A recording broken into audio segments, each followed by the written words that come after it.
A Grief Observed by C.S. Lewis. Foreword. When A Grief Observed was first published under the pseudonym of N.W. Clerk, it was given me by a friend, and I read it with great interest and considerable distance. I was in the middle of my own marriage, with 3 young children, and although I felt great sympathy for C.S. Lewis in his grief over the death of his wife, at that time it was so far from my own experience that I was not deeply moved.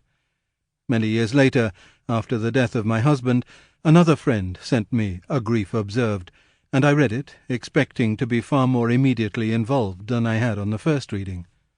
Parts of the book touched me deeply, but on the whole my experience of grief and Lewis's were very different. For one thing, when C.S. Lewis married Joy Davidman, she was in the hospital.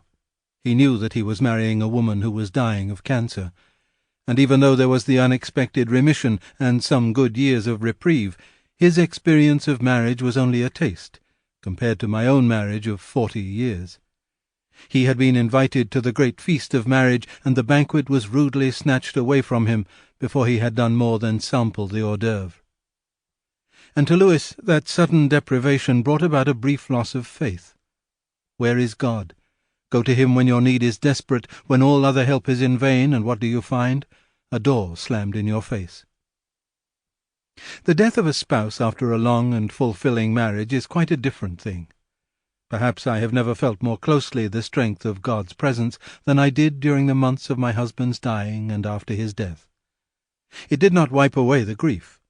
The death of a beloved is an amputation, but when 2 people marry, each one has to accept that one of them will die before the other. When C.S. Lewis married Joy Davidman, it was a pretty certain expectation that she would die first, unless there was an unexpected accident. He moved into marriage with an imminent expectation of death, in an extraordinary witness of love and courage and personal sacrifice.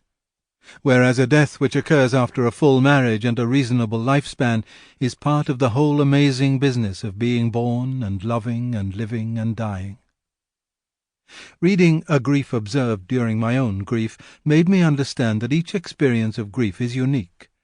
There are always certain basic similarities. Lewis mentions the strange feeling of fear, the needing to swallow, the forgetfulness. Perhaps all believing people feel, like Lewis, a horror of those who say of any tragedy, "Thy will be done," as though a God of love never wills anything but good for us creatures. He shows impatience with those who try to pretend that death is unimportant for the believer, an impatience which most of us feel, no matter how strong our faith. Sample complete. Ready to continue?